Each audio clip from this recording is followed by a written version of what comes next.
What's good in the interwebs, subscribers, and welcome back to Drama with Ted and Tina. I, Tina, will be your host narrator for a family drama story about a woman who spent her entire life in the shadow of her golden child sister until the sister tried to steal her wedding. But what her family didn't expect was that her husband was 2 steps ahead. When they demanded the bride let her sister walk the aisle first in a white dress, they thought she'd cave like always. Instead, they got played, outsmarted, and publicly humiliated. This is the story of a wedding sabotage that backfired so hard, it became the best day of her life. Let's get into it. I'm riding this long tail on my honeymoon, but it feels cathartic to finally type it out. My husband's more excited than the resort drinks. He's over my shoulder like a Reddit gremlin, coaching. I don't have an account. And he doesn't want this tied to his, so here I am. And for the record, no reposting. I don't care if that's legally binding, I said it. Anyway, to understand the revenge, you've got to understand the roots. Ever since I can remember, my parents loved my sister more, not the subtle kind, blatant. If she accused me of something, I got punished. If I accused her with proof, they punished both of us, and I still got scolded. Birthday cakes had to be her favorite. Outings, always her pick. She got more gifts, more praise, more love. Meanwhile, I was the punching bag. And when we hit our teens, it got worse.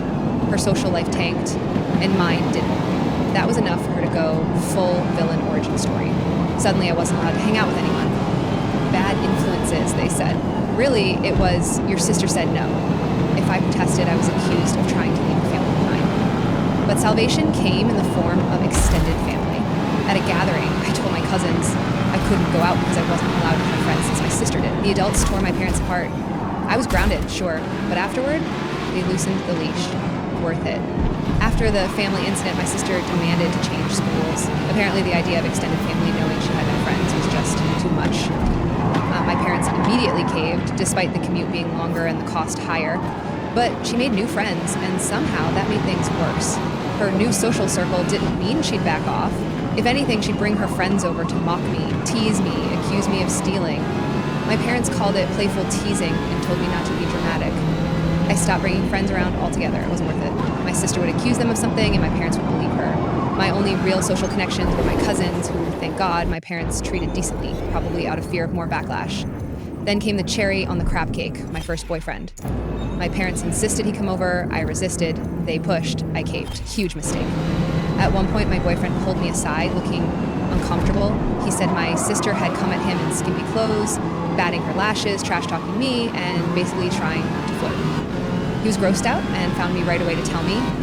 But when my sister spun a sob story that he had tried to flirt with her and she nobly shut him down, my parents took her side. Again, because of course they did. That boyfriend didn't last long, not because of him, but because it was impossible to keep a relationship under the constant threat of sabotage. I tried to continue seeing him in secret, but my parents were relentless. Eventually, the relationship crumbled under the pressure. When I found someone new, the cycle repeated. My sister made another move, got rejected, and accused him of coming on to her. My parents believed her. I tried to point out the pattern, but that just made it worse. They said it proved I had bad judgment, and I think we're problem boys. It was exhausting. Eventually, I gave up on dating. I was fine making out with boys at parties, but avoided anything serious. The irony? That got me labeled a slut in high school, but hey, at least my sister never found out. She did, however, bring one boyfriend home. My parents rolled out the red carpet. They gushed over him like he was royalty and spent hours comparing me to her. Why couldn't I bring home someone like that? Until, of course, he stopped coming around. Then suddenly he was a manipulative bastard who used her. And the golden child narrative carried on like nothing happened. Meanwhile, she had extra spending money, lenient curfews, and freedom I could only dream of. When I pointed out the hypocrisy, they told me it was because she was older. But when I got to the same age, nothing changed. Instead, they said I couldn't be trusted, using her false accusations as their twisted proof. When my sister graduated, it was a full production. She got accepted into a college, not a great one, no scholarships, but my parents acted like she got into Harvard. Every B she scraped by with was a celebration. Meanwhile, I consistently had good grades, and they barely noticed. You always get those, they said. What's there to celebrate? Naturally, they promised to pay for everything. Tuition, housing, whatever she needed. I was just glad she'd be out of the house, even if it was only every other weekend. But even then, she'd come back with some drama. Something something stolen, something out of place, some new accusation. My life didn't get easier, it just got more exhausting. Then came my turn. I was a year younger, so my graduation loomed, and my mom pulled me aside for a talk. Translation, a slap in the face disguised as concern. She said they couldn't pay for my college. All their money was tied up in my sister's education. It'd be better if I started working right after graduation, and maybe they could help with college once my sister finished. If I stayed at home, I'd have to pay for my own food, toiletries, a share of the bills, hell, even rent. I said, okay. No tantrum, no argument, just calm, polite understanding. She looked thrown off, like she expected a meltdown. Probably wanted one, so she'd have an excuse to deny me even more. Dad tried the same routine. I gave the same answer. That silence, that was me letting go of any illusion they'd ever care. What they didn't know was that I'd been planning my escape for years. While they micromanaged my curfews and killed my social life, I used the solitude to study. I couldn't party, couldn't date, couldn't breathe, but I could outwork everyone. I aimed everything at scholarships. Not Ivy League level, but solid enough. And it paid off. I earned a full ride, tuition, books, housing, the works. I didn't tell them at first. I waited. Then, I posted the news on social media with a forced thank you to my ever-supportive parents. It was calculated. I needed extended family to see it. That way, if my parents tried to block me from going, they'd have to explain why. At first, they tried to fake pride. Until my sister got to them, then suddenly they were concerned. My mom asked if I was sure I wanted to go. If your sister's struggling, she warned, you might have it worse. Smiled and told her I'd be fine. College saved me. I finally got a taste of freedom. I still visited on holidays, played the good daughter role, but only when I had to, since they never gave me a dime. I could use money as an excuse to skip visits. And guess what? My sister dropped out. No degree, no fanfare, moved back home, no rent, no bills. My mom even got her a job in the same company she worked at. Nepotism framed as family pride. Meanwhile, I met my husband.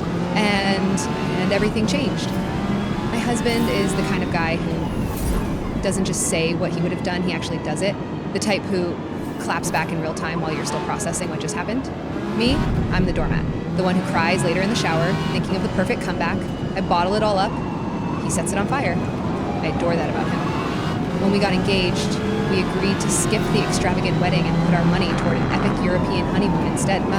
But the ceremony still needed to happen, and since his family was scattered across the country while mine was mostly in one town, we chose my hometown for convenience. Seemed logical at the time. Then came the demand. My parents wanted to meet him. I felt myself slipping back into old habits, scared, trying to be accommodating. My husband was not having it. He looked offended on my behalf. But instead of avoiding it, he got excited. He bought a hidden recorder and planned for my sister's inevitable flirting. Let her try, he said. I'll humiliate her with evidence. He was practically giddy. So off he went, alone, recorder in pocket, expecting chaos. He came back beaming. Babe, he said, you won't believe the crap they just said. And no, it wasn't the flirting he caught. It was so much worse. My parents had proposed something truly insane. They'd pay for our wedding on one condition. The condition? My sister would walk down the aisle at my wedding in a wedding dress. Full bridal entrance, photos, cake, the works. Their logic? It's not right for the younger sister to get married first. This was their twisted way of giving her the experience before I took center stage. My husband's neurons short-circuited. He said it was like Troy asking for another wooden horse. But after a quick mental reboot, he didn't rage. He grinned. Drink them along, he whispered to himself. He came back to me with fire in his eyes and the most sinister plan forming. I was still in shock. Even after years of abuse, I didn't think they'd go that far. My husband pulled me out of that spiral. Let's make this fun, he said. We brainstormed every petty, chaotic possibility. 2 fake venues, surprise uninvites, hiring an actor to fake a public meltdown. He ran the full revenge fantasy gauntlet. Eventually, we called his level-headed brother for a reality check. Some ideas could have gotten us sued, or worse. So we settled on something simple and legally airtight. Agree to everything, and then lock her out with security. But my husband wasn't done. He went back to my parents and pretended to be the concerned future son-in-law. He said I was controlling and emotional, his words not mine, and that if the surprise happened, I might lash out publicly. But if they helped pay, I'd feel pressure to stay calm. They bought it. Hook, line, disaster. My sister lit up like a kid at Christmas when she heard the plan was on. My parents were skeptical, but my husband convinced them. He said he'd keep me in the dark, make sure I didn't ruin it. To really sell it, he told them I was jealous, insecure, always checking his phone, controlling, paranoid. And he played it perfectly. They believed every word. He even told them I'd flip if I ever found out what was going on, so it all had to be done off the record. No texts, no emails. Everything had to be discussed in person. And they agreed. Behind the scenes, we were milking them for every dollar. My parents insisted on having input in the wedding. That gave us the perfect opening. My husband would take them to tastings and vendor meetings, act grateful, and agree to the cheaper options. Then he'd take my sister to those same places, have her try the good stuff, and pretend he was conflicted. Cue her tantrum and my parents stepping in to pay for the most expensive packages, all while thinking they were doing it for her. Photographers, flowers, catering. They upgraded everything under the impression it was to impress my sister. Meanwhile, I didn't care. We were gonna do a courthouse wedding originally. This was back pay for emotional damages. There was one hiccup, the wedding dress. My mom picked out an eyesore. When I pushed back via text, she had it in writing. So my husband pretended to side with them, let my sister suggest sabotaging my dress, and pretended to go along with that too. To sell the sabotage lie, we saved some fabric from my real dress alterations. My husband took a scrap over to my parents and said I lost it, and he had to calm me down. That sealed the story. Everyone thought I'd wear the ugly backup. Meanwhile, my sister actually believed she'd be walking the aisle before me. She even tried to flirt with my husband again. He played conflicted. He sold the story so well, they trusted him with everything. On our side, we hired a security guard. Big guy, professional. Told him flat out, do not let my sister through that door. He'd be the gatekeeper, and we offered a solid tip for his silence. No drama, no confrontation, just affirm, you're not on the list. Now, here's where it gets artful. Our parents' master plan was timing. The bride traditionally walks down last, right? So they arranged for my sister to arrive right before I was supposed to go. That way I'd be blindsided. Too late to stop it. So we prepped our bridesmaids. When Dad gives the signal, walk. They didn't know why, just that it mattered. A friend of ours, not in the wedding party, had one job, text me when to enter. She was the lookout. As guests settled and music swelled, my father stood to escort me, except he wasn't getting me, he was waiting for her. And then I appeared. Me, in my actual wedding dress. Cue gasps, confusion. And my dad's phone started ringing. Guess who was calling? The call was from my sister. My dad muttered something about a mix-up and vanished, leaving me standing at the aisle alone. Confused murmurs rippled through the room. That's when my friend the lookout made her move. Loud enough for guests to hear, she asked, wait, what did he mean it wasn't supposed to be you? I blinked through the confusion and said, in a shaky, tearful voice, he said I wasn't supposed to be here. It wasn't true, but we agreed on that line. Make him look as awful as possible if he dared abandon me. Bonus? The tears were real. Deep down, I still held on to this delusion that they wouldn't go this far, that maybe all of it was just a sick joke. But it wasn't. And that realization cut deep. While I stood at the altar stunned, my friend bolted outside pretending to check on things. In reality, she ran interference. She found my sister in a full bridal gown, screaming at the security guard. He refused to let her in, calmly explaining that the bride has already arrived. My dad tried to strong-arm him. The guard threatened to call the cops. That shut him up. My mom arrived next, followed by a handful of nosy guests who caught wind that something was very wrong. And then the screaming started. My sister had a meltdown on the pavement, sobbing, wailing, full toddler tantrum. In Tool. Security held firm. Our plan had worked. Meanwhile, inside, my husband's dad stepped in and walked me down the aisle. As my new father-in-law walked me down the aisle, the mood was surreal. Whispers filled the space like smoke. Everyone had heard something. A few guests had even wandered back in, wide-eyed whispering details from outside. But no one dared approach me. I wasn't just the bride.